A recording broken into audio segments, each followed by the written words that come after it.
You are now tuning in to Lex and RDDC broadcast station, serving up on the double doses for us all. Welcome back, everyone, to the Real Double Dose. This is your host, Lex, coming to you straight from the heart where the talk is real and the vibe is always live, like we always like to say. For any show requests, feedback, or anything under the sun you can think of, as always, get a hold of us at Real Double Dose channel at yandex.com. That's YANDEX.com, and as well as realdoubledosechannel.blogspot.com, where you can find all the insights in the About Me section, the links, and so much more, and our wonderful and extraordinary guest experts pages that will be on there as well. And you know how to find it because you all have claimed, or at least most of you have claimed, your free travel giveaways and gift cards that have been available to you for the things that we ran on our Facebook. And if you're not tuning in already, which we know and we see that you are, just remember you can go to TuneIn, Stitcher Radio, Spreaker.com, Blueberry.com, Spotify, Spreaker, as well as iHeart, iTunes, and so much more, SoundCloud, Deezer. You got it. You know 16 other ones, but just follow the links at the SoundCloud or as well as the Blogspot.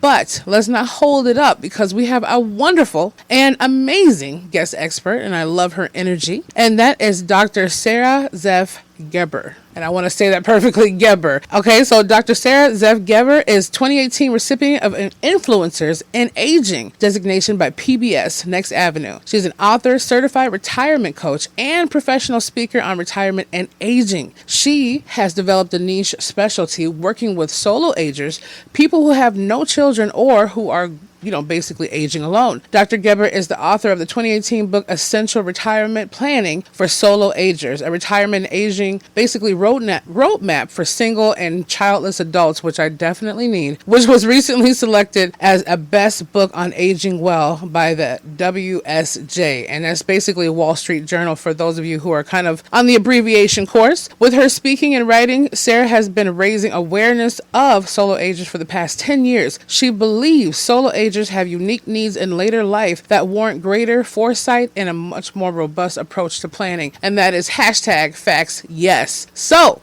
Dr. Geber, how are you? And thank you for coming on to our show. I am fine, Lex. Thank you for having me. Yes, it is a blessing, and we double, triple appreciate you. So the insights of this is basically what is the journey of you getting into this wonderful calling, even more so? Yeah, it was a journey, I'll tell you. I was doing some corporate training work, leadership development and team building and that kind of thing. And I ended up doing a lot of executive coaching toward the end of that career for me. And there came a point about 10 years ago when a lot of my executive coaching clients started wanting to talk more about their retirement plans than their strategic plans. Oh, wow. So the handwriting is sort of on the wall, and I thought, well, there's a sea change here, and maybe it's a good time for me to make a shift in the kind of coaching I'm doing. Oh. So I went back to school to study the psychology of retirement and why and how that transition is challenging for a lot of people. Mm-hmm. And I got a certificate in retirement coaching and started shifting my work to doing that full time. So that was the beginning. And then fast forward 2 or 3 years into that time of my life, and I started hearing a lot of my contemporaries talking about how much time and resources and money they were spending taking care of their aging parents. Oh.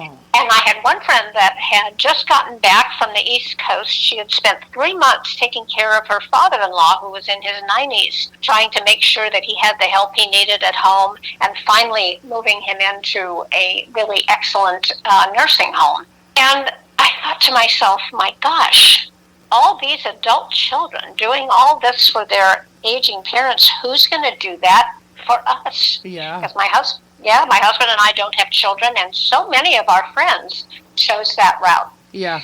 Yeah. So a little more research led me to learn that almost 20% of baby boomer women chose not to have children. Oh. So that's a lot of people that don't have children. Yeah. Yeah. So after I started writing and speaking about that to some extent, I started to acquire a lot of people saying, well, solo aging, which is a term that I had coined to mean people who didn't have children. A lot of people need this information, even though they do have kids. And people told me stories about how they had kids, but those kids lived 9,000 miles away in Europe, or they were living in Asia, or in some cases they were estranged from their kids. Uh-huh. So I realized that there could be other definitions of solo aging. So now I think of a solo ager as anyone who doesn't have children and anyone who believes they'll be aging alone for other reasons. Yeah. Honestly, I definitely have a calling to hear this, because I think about this and I'm like, I don't know if I'll ever, raising my nieces was a wonderful thing and having partake in that. But I am wondering, and to myself, I'm like, what happens if that route never happens for me, to have anyone kind of step in to take care of me if I retire, or how the process? Because my mom just retired after like 50 some odd years, and I'm still trying to get that aligned for her, where I'm like, okay, so what do I do? Because some people are retiring at 45, 50 and they have different projects going on. I'm like, this is important, because what can a person prepare for to basically have that solo kind of life? Because like you said, some people are estranged. Some people don't have any kind of, whatsoever. Like a person, I haven't talked to my mom in 20 years. I'm like, wow, that's a long time, but you don't know the journey of that. And my mom, and I'm thinking, okay, right now she's coaching one of her, or basically from her spiritual ministry. She's going through a lawyer and a doctor that are having their mother, who's 92 years old, go from nursing home to nursing home and falling and all this stuff. And I'm thinking, man, what if I don't have anyone to or a lot of us who's going to look after us, Yeah, exactly. You've hit the nail on the head there. Yeah. Because a lot of us don't have anyone in our lives that is kind of, this is a kind of a harsh term, but the anthropologists and the sociologists that have studied this over time have concluded really that it's only blood relatives that feel a moral obligation to take care of the older adults in their lives. Yeah. So that means that those of us who do not have a blood relatives, especially adult children, need to plan for ourselves as best we can, and at the very least have our powers of attorney in place and our advance directives and all of those things, so that we have at least put the legal documents in place that let people know what we want. Yeah. And then the task really is starting to talk to people in your life about it. If you are a solo ager and you're listening to this, you probably have friends that are also solo agers. Yeah. You may also have siblings that do have children, and you may be close to your nieces and nephews, and those can be the family members that will matter as you get older. But it's good for everybody to kind of take stock of that and look around you and say, who could I depend on if I really needed help? Yeah, I think about that all the time. I'm like, well, what if I build this wonderful friendship up and all of a sudden it just goes haywire 10 years later, and I'm stuck trying to do that at this point. And I felt like that when you said the blood, or the studies from the blood relatives, I'm like, yeah, you have those moments, because a lot of people, because I know that the RDDC show, from what we've gathered, and from 3,000 to 1,300 downloads coming in per episode, different things from the back end that people don't see from different platforms. There's, literally from people emailing from 15 years old all the way to 88 is the last one I heard. So, they go to a point where they're like, well, what do I do? And you have the videos and the stuff that kind of contradicts some of the things that go, not every nursing home, I want to put that out there for people, but, they see different staff come in and have a bad spirit with them. That do, oh, well, what if I go, like Lex, well, what do I do for retirement? How do I put my money in my planning for my saving? What if I don't have anyone to, basically do my account right and make sure my bills are paid right? And how do I make sure I'm not getting abused? And if I am by myself, who's going to report? There's so many questions. So many questions. Yeah. So, what would be the first kind of steps that a person could just start outlining to kind of get their mind not shambling everywhere and panicking about it? Well, there's certainly nothing to panic about. Most people that are listening to this are probably in their midlife somewhere. And even your mom at 74 probably is still relatively healthy and getting around and doesn't really need a lot of help. But it's when we're in our late 80s and 90s that need for help usually kicks in. So I think the first step for everyone is to pay a visit to a financial planner. Or a financial advisor. They call themselves by different names. Banks have them on staff, and there's lots of private firms of financial planners. Even just one visit will allow that person to help you assess whether the money that you have saved throughout your life, hopefully you have saved some, will last you for the rest of your life. Yeah, definitely. And what are there lifestyle changes that you need to make in order to have that happen? Yeah. Because as it should be very apparent right now to anyone who really pays attention to what's going on, if you retire let's just say you quit working at age 65, you have possibly another 30 years of life to finance. Unless you are not in good health, you probably have at least 20. Yeah. So that's a lot more than our parents and grandparents had. The average life expectancy for people before the baby boomers came along was about 65 or 70, and it has hovered around that for quite a while, for close to 100 years.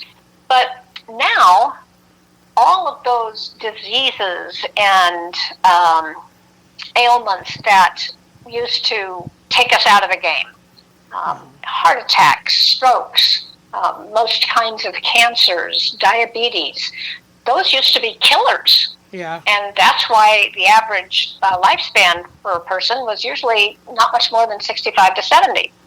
Today, people are living with those diseases, or I should say those conditions, and living quite a bit longer.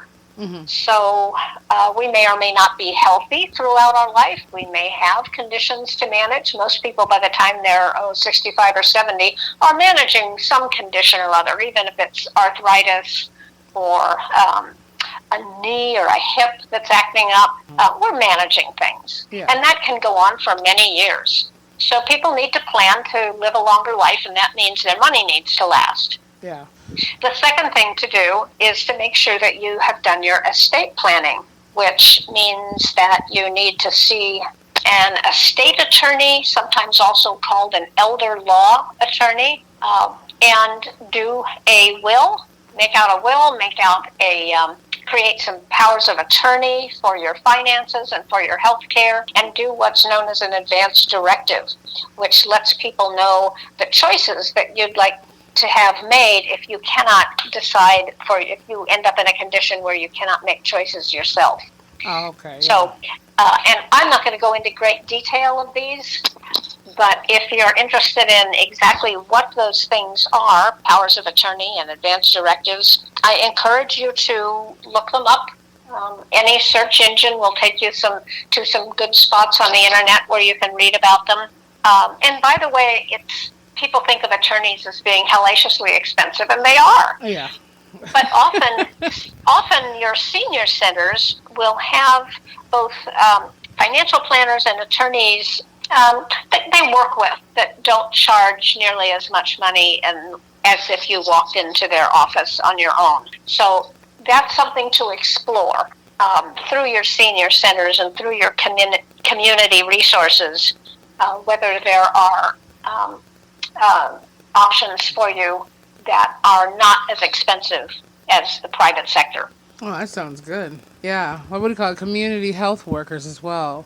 Yeah. Having those people available for that. So, I mean, in a perfect world, someone would say, basically, if some people have a lifestyle to where they're, not obviously now from a lot of things going on, but traveling a lot, going out to buy unnecessary things at the store, don't know why they bought them, kind of have more of a conscious thought. Because some, and I believe her name was Linda. So Linda was talking to us, one of the listeners, and I think she said she was about 65. That was a few months ago. So she might be 66 now, but she said she has a tendency to know that she has to give her last year in retirement, but she has a shopping habit, even though she's solo solo, she has a shopping habit to where her nerves, her anxiety makes her go insane if she doesn't just go to the store, and she fidgets. And by the time she's done with the day, she goes through at least $500 every 2 days. I don't know how she does it, but I'm like, wow. So she's like, well, should I get a piggy bank? And I'm like, well, we'll get the doctor on here. Like, we,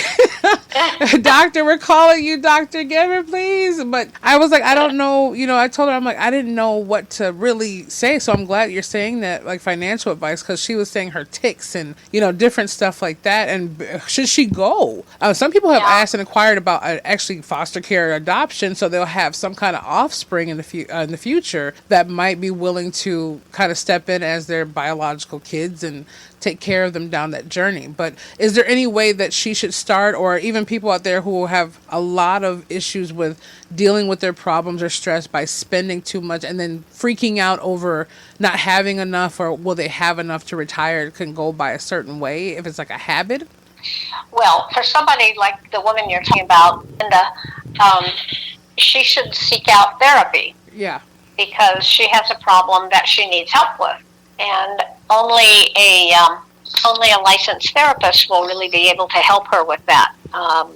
But she certainly needs to do that, and she needs to do it soon, because that will sink her and she could end up homeless. Yeah. So that's an extreme case. Most people don't have quite that level of problem with managing their finances, but certainly people that do have emotional, psychological issues like that need help.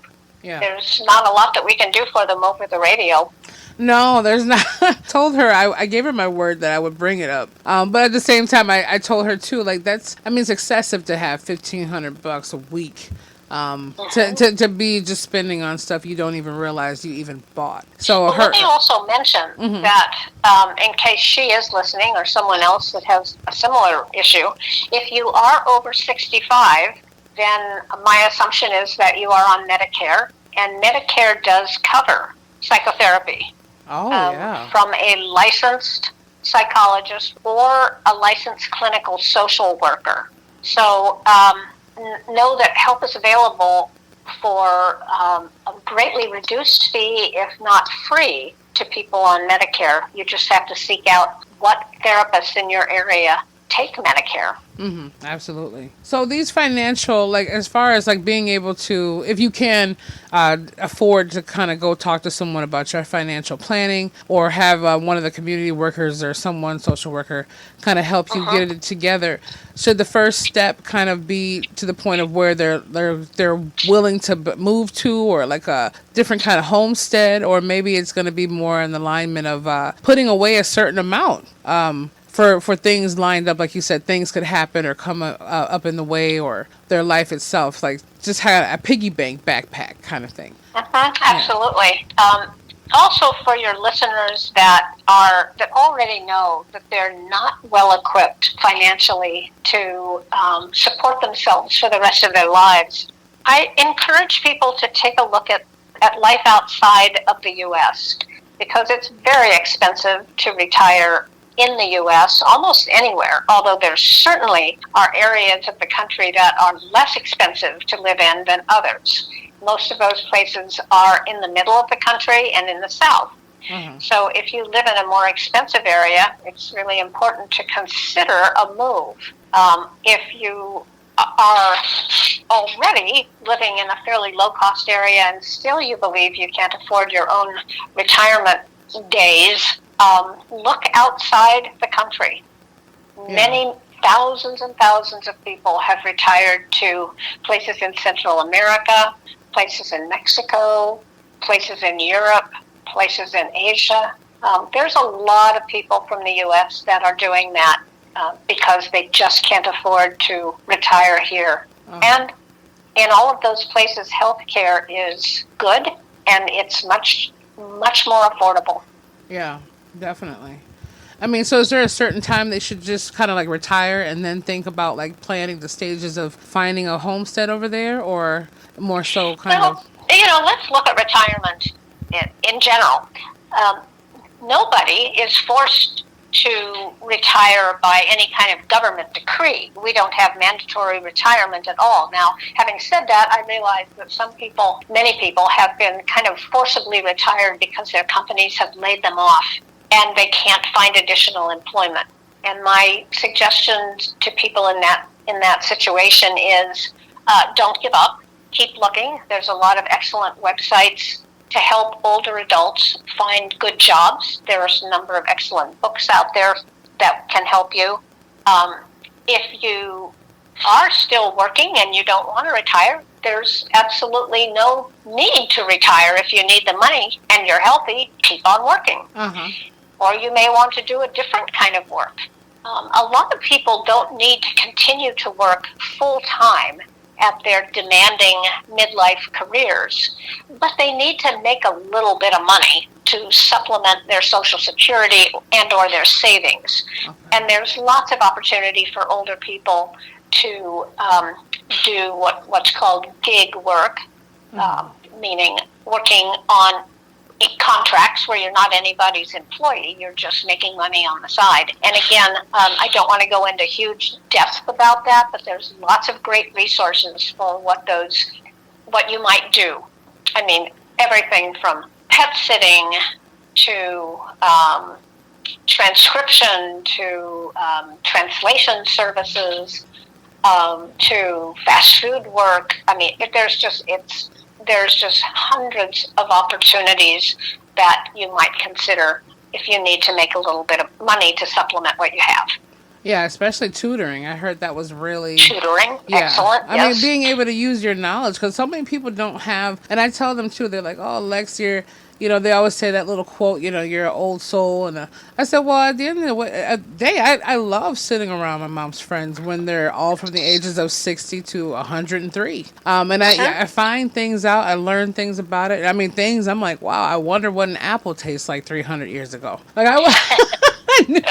I know they weren't around that point, but I'm like, I wonder about that, because I'm like, even now, especially with this, because I mean, besides the online businesses and the things that we're into, the nonprofits, different things that we're into, and I have a lot of affiliation with inmate programs, whatever else it is. They always ask me, the number one question is, how do I even start, getting my things together so I can think? I mean, they're talking about, even the kids, teenagers I mentioned, they want to have a retirement plan before the age of 35. Good for them. Yeah, and I'm like, okay, all right, we're getting somewhere, because, I mean, I think a good, maybe, that I know of, 2%, Anthony and Angela probably know, there's a couple people that said, hey, well, we have a good portfolio. There's some of us, one of us are top listeners is a cardiologist at one of the most pristine hospitals. So for he's still, worried about his financial balance. But I think it's very important. I know it's very important what you said about looking at the overall, what you're doing now with what's happening. Not just, okay, let me spend, 50, 60,000 on recklessness and think about it later. And then when you retire, you kind of regret, like, oh man,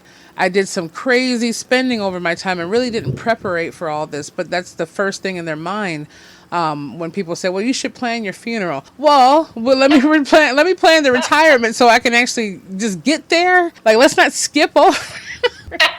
Oh my gosh. But I mean, what is the number one the number one highest questions that you receive when it comes down to saying, Dr. Geber, I don't, what should I do from this point as far as like understanding the whole route of being able to be successful in their whole journey with setting up retirement, successfully. Prescription costs, that's one thing I keep hearing, where they're just sitting there like, even though I got the balance of everything aligned to where they think there's going to be okay, all of a sudden it'll be, a lady was standing in line crying, $320 for this prescription, and they say that's what they're worried about the most. The more medication they're put on, will they be able to support what they think that they have prepared for a potential retirement? Mm-hmm. Well, I get a lot of the questions that we've been discussing today. How do I finance my retirement? I haven't saved enough. How do I find some additional income in retirement? What are the things that I should prepare for? Because I talk a lot about solo aging, people want to know how they should plan as a solo ager. What are some of their resources? And one of the things that I talk about at great length, in both in my my public talks and in the articles that I write is the importance of building a social network. Oh. So it's important that we have people in our life that we care about and that care about us, and that we talk to them about what our wishes are as we get older, how we want to live our lives, and including the end of life topic. Okay. So there's a lot that we all can do to bolster and nurture our social network as we get older. And it's a little harder because we don't have those work connections. A lot of people build their community from the people they know at work during their midlife. And then when we don't have that anymore, then it becomes a little more challenging. Oh. But there are lots of ways to bolster your social network as an older person as well. One of the first things I recommend is that you get active in or rejoin the religious community of your choice. And, religious communities today just run the gamut from those that are almost purely social and rarely even mention a deity to those that are much more traditionally religious. But the one thing that all religious groups that I've ever encountered have in common is they're very supportive of the people in their congregation. That is very true. The older people, the younger people. Absolutely. And it's a way to bond with like-minded individuals and bolster that social network that you have. Yeah. Volunteer opportunities are usually very available within a religious community, but you can volunteer outside of a religious community too, and that is also a great way to make new friends and bolster your social network.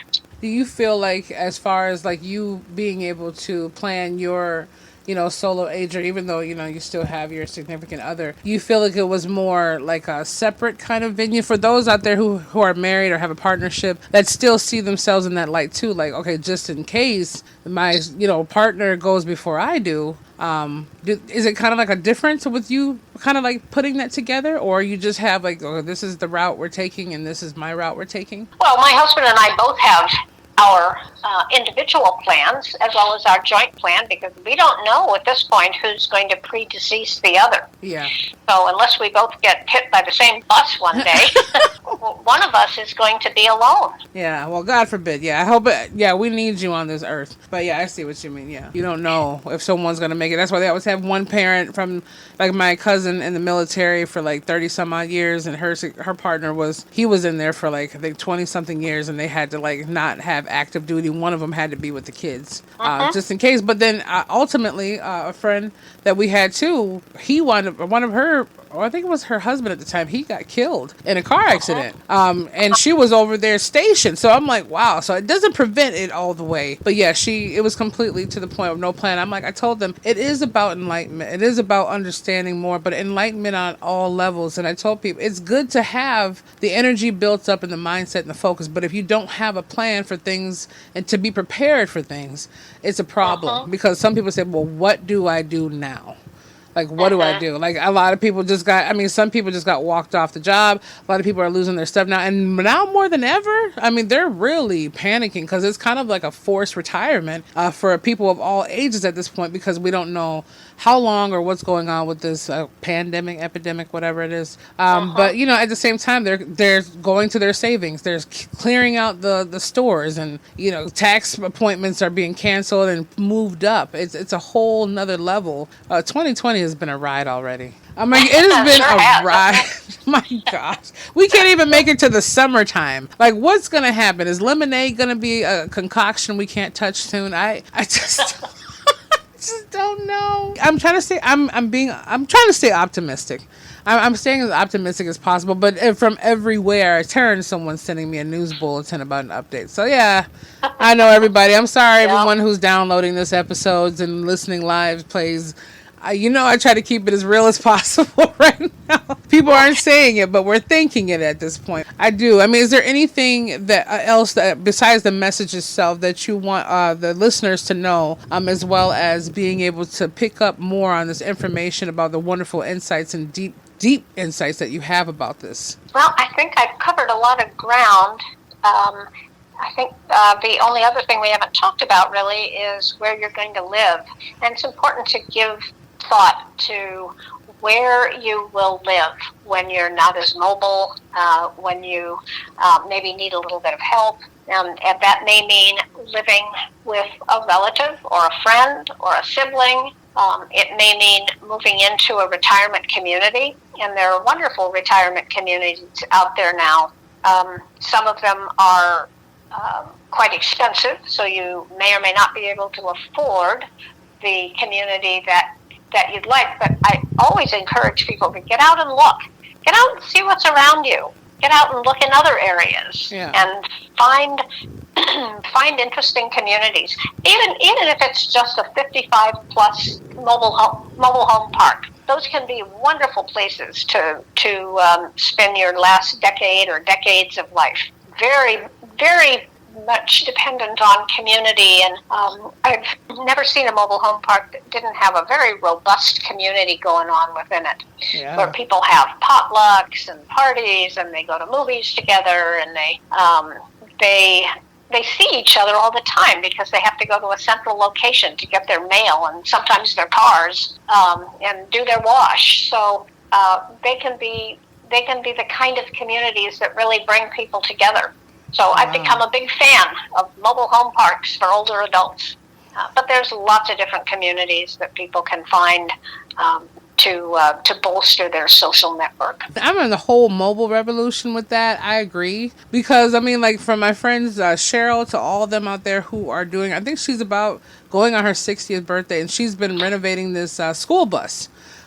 Different things. And I'm like, man, like I feel kind of like left behind, where I'm just like, I think, and people talk about the tiny house movement and so much more. And I tell them, you don't have to get a $80,000 pimped out, tiny house. You can still get something like you said, the mobile communities, and then you kind of have someone there in the areas that are kind of going through the age process and the things that are going on with you and how they're dealing with it. And it keeps you on your toes when you're surrounded around other people. Yeah, like people have pets that keep them on their toes or different things going on. Yeah, I mean, having a barbecue outside, being able to do real things, because you still want to enjoy your life and still prepare for it. But it's good to be prepared with those around you who are still in preparation of it. And those are going there. And then it's cheaper. I mean, come on. Because at this point, mortgages are nuts. Like I was just looking in Washington for another home, and I'm like, man, like, okay, we're looking here $3,000-$4,000 a month. I'm like, wow, that's not even including garbage. That's not including anything. And I'm like, how am I gonna go? I'm like, that lucratively in my mind, I'm like, I would just rather buy another 7 acres of land and get a nice little mobile home and park it on my land versus doing that every single month. By that time, everything will be done. But that's what I think it is too, the convenience of things. Sometimes it's not a blessing to be clogged into a really heavy traffic city, so where people think you can get better health care or faster health care. Sometimes those lines are super, super long. And I started getting to more of getting the books of educating myself on how to do, not necessarily like holistic or home remedies, but to be able to know what goes on when you can't get to a grocery store, when you can't be able to go get your medications or some of the things that you can get out of your system with having that, or balancing your cholesterol better. Those kind of things. Because, I mean, exactly. Especially a lot of people who have broken their hips on their second hip replacements. And they're just like, man, I can't even move out of bed sometimes. I don't know what to do. Nursing staff and so much more. So planning where we live is very important, because that's the main staple you get. Okay, who's going to take care of me? But where am I going to sleep? Where am I going to be? And is it going to be one of those wheelchair accessible ones? Will I slip down the steps? Just different questions that keep going on and on. I agree with you. Yeah, that is amazing. It's amazing how my mind is articulating everything right now. I'm just like, I'm downloading this. I'm downloading it in my brain, where I'm like, I really got to start double, triple planning, because my plans for my mom is like completely different from hers, where she's like, look, I love you.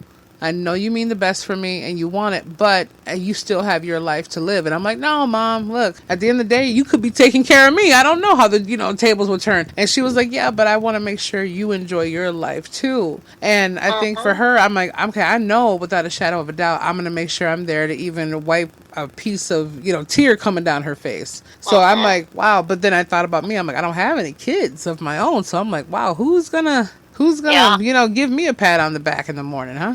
Like, you're a solo ager. Yes, I am a solo ager. And I'm not afraid to say it, but I probably will be. I mean, that from my journey right now, I just don't see myself, having children. It's something that I love babies and I adore them, but as far as that goes, I like to give them back at the end of the day. I like to be the auntie that spoils them, but my journey is serving the purpose and the need for my purpose in life right now. And I just don't see that as being a one mother person. I see that being a mother to all those who come in my circle of life. Sure.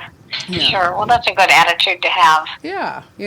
Sometimes my mom always says, blessed is the barren woman. And for years, and I used to be like, Mom, I don't want to hear that. I want to have like 9 kids, So she was like, well, you be, sometimes it's a blessing just to be there. And there's so many other kids from other, I know listeners out there, we love you. And some of you are not for adoption or foster care. Some of you are, but some are just there to mentor someone or be there, someone, tutor someone. I mean, even like Dr. Geber was saying, you could always have some kind of thing that you're doing. Some gig might help someone working for the Ronald McDonald Home or, like the nursing home. I used to go down there and sing and they would just love it. Making muffins for Salvation Army. I go down there and serve. Being able to serve was the most gratifying feeling. And I told my friend Bob, it's not the point of me feeling like I made a reward to get through the pearly gates. It's not the feeling of, they're going to recognize me and maybe I'll win Publishers Clearinghouse later on. It was like to that point where I felt like I was being selfish by serving them because I felt so high that it was just like, I felt so good. I felt like I was serving myself, which I was in retrospect. So it was kind of something to do when people say, I don't know what to do with my time. My mom, I've always been running the government offices. I don't know what to do with my time. I just feel like I'm going nuts. I garden. And I'm like, Mom, this is what it is. So she has been doing prison ministry for about 20 years and she still outreaches and people outreach to her. But it is about staying active. It is about, coordinating and not cutting yourself off just because we're solo agers out here. Doesn't mean we have to still live a solo life until, we go into the next phase of the transition. So, yes. Oh my God. Oh, sorry. It was just so deep. It's so deep when you have Dr. Geber on here with you. Everyone, please enjoy this as much as I'm enjoying it. I'm just saying it's amazing. And I just want to say that we have enjoyed and we love having you. I mean, Tony's been writing down completely like a whole page of things he needs to get together right now, even from the studio. He just showed me, he held up a piece of paper with like 10 different questions he had for himself. And he's like, wow, my mind's open. Like my mind's open. You'd be surprised what floodgates open when Dr. Geber comes on the stage, You articulate the things that you need to do in your life. And I know we're probably going to have emails about this and everything else. And for all of you who do have your premeditated questions, which we know we love, you can always find more information out at www.sarazeffgeber.com. That's SARAZEFF as in Frank, GEBER.com, as well as we will have a dedicated page to Dr. Geber at realdoubledosechannel.blogspot.com and all the insights that you need to know. You can also find more information at Forbes.com. She has her insights on there so people can learn. LinkedIn, Facebook, we'll have all those links on there so you can get some more. And if you still need to ask us any extra questions, you can reach us at Real Double Dose Channel at yandex.com. That's YANDEX.com. So Dr. Geber, we just want to thank you again for your insights. If you have anything else you want to add with us, don't forget you can always come on here anytime you have some free time on your schedule, and we would love to have you back. Okay, well, thank you very much, Lex. I appreciate it. It's been a fun conversation. Yes, thank you. So remember, everyone, all those who MP3 players, downloads, live listens, whatever you do, thank you for tuning in. We love you. Remember to be the change, feel the passion, embrace the power of that wonderful spirit. Start planning for your future before your future plans for you. And we love you, and we'll be back with you very, very, very soon.